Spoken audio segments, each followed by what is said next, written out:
Jadi perpanjang SKCK itu sesuai domisili. Anda tidak bisa perpanjang SKCK itu di Kota Weda. Jadi kalau domisili Anda Ambon, ya harus perpanjang di Ambon. SKCK expire, jangan harap Anda akan bisa tanda tangan kontrak.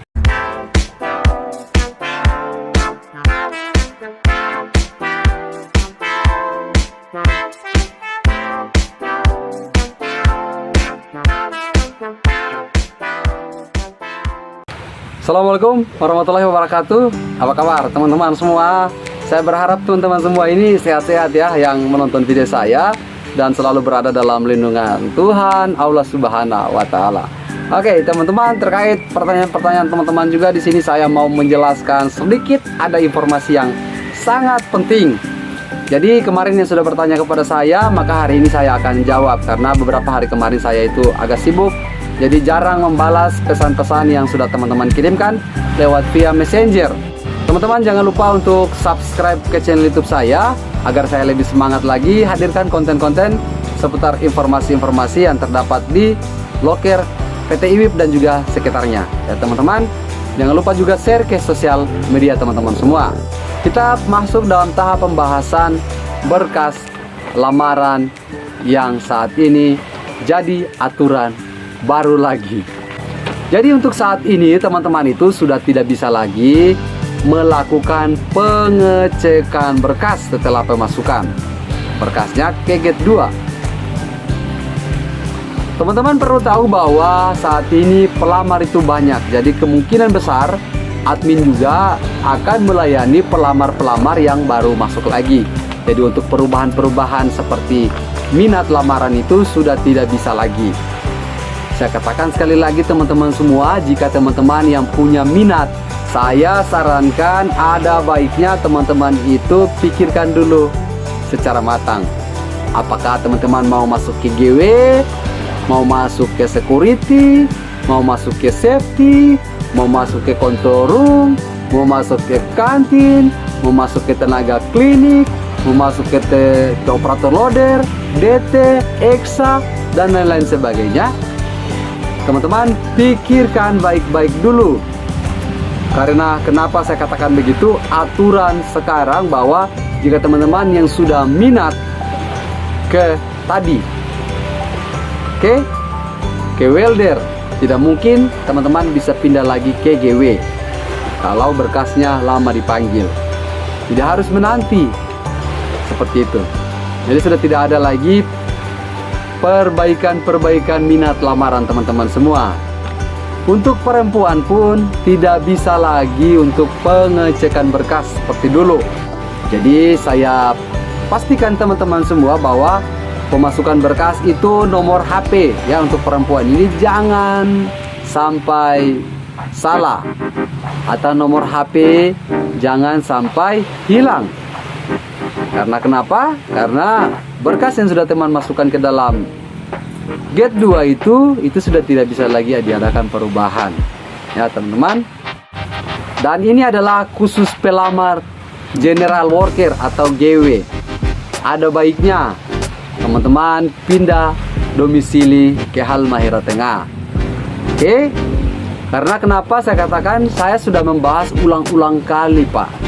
Kemarin tuh ada orang yang dari Sulawesi, khususnya orang Buton ya, yang bertanya kepada saya, Pak, saya itu nicknya sama, KTP dan KK, tapi katanya dari Gate 2 itu belum terkonek ke pusat.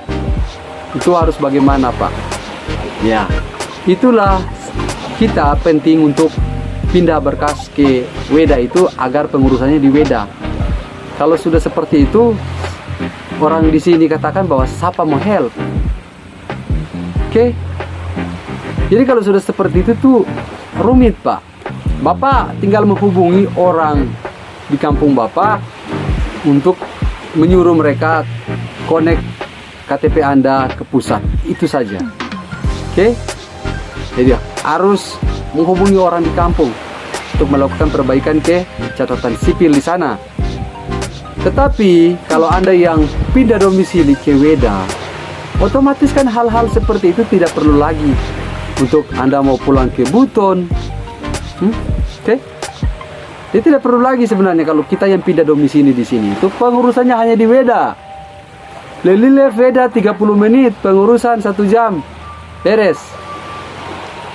Jadi Anda masih mau ngotot menggunakan berkas Anda dari luar, terserah. Oke, saya kasih pilihan kepada Anda bahwa GW ada baiknya Anda pindah berkas ke Halmahera Tengah saja, biar pengurusannya itu lebih mudah. Jadi informasi ini saya rasa bukan hanya untuk GW melakukan pindah berkasnya. Saya rasa juga untuk orang-orang yang memiliki skill seperti alat berat juga, kalau mau pengurusannya lebih mudah lagi ya dipindahkan saja ke sini. Tapi kalau tidak mau juga tidak masalah. Itu adalah hak Anda. Tetapi kalau nanti ada pengurusan yang mungkin rumit seperti itu ya salahnya di Anda. Jadi Anda harus balik lagi ke kota asal seperti Manado, Ambon, ada yang dari Sorong. Itu banyak yang mengalami masalah itu.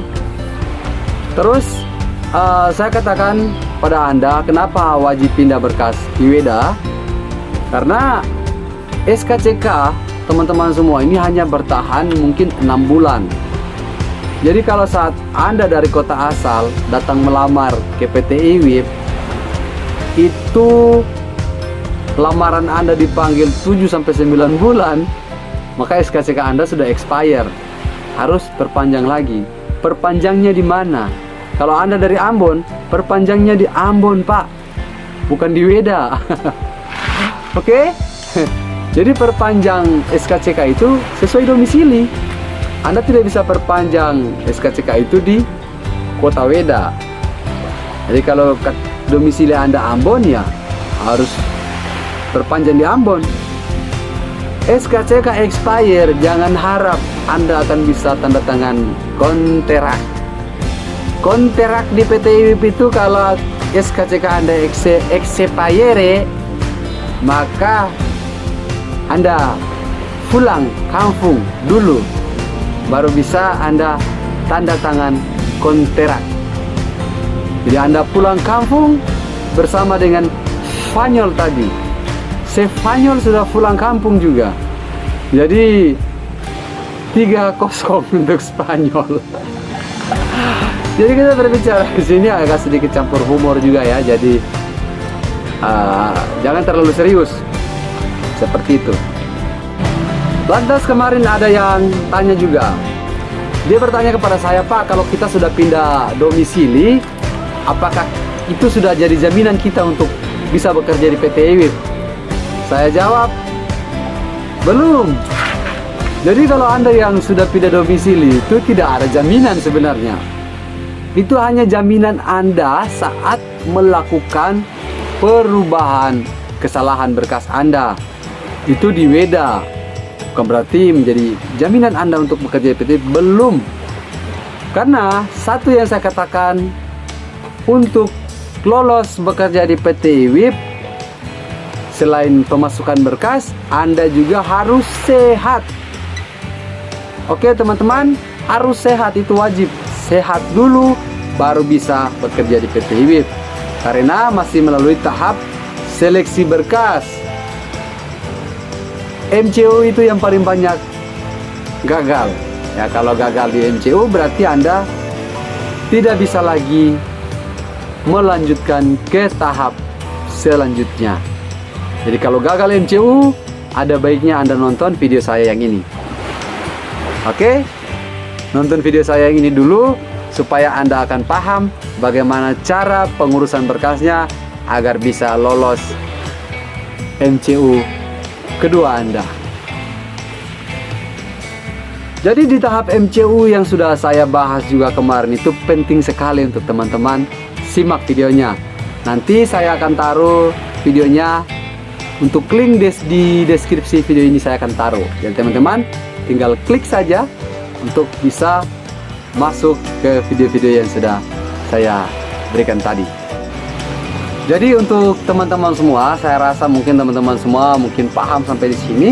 Jadi saya berharap teman-teman semua jangan lupa untuk dukung channel YouTube saya dengan cara subscribe agar saya lebih semangat lagi hadirkan konten-konten seputar informasi-informasi di PT IWIP dan juga informasi di sekitarnya.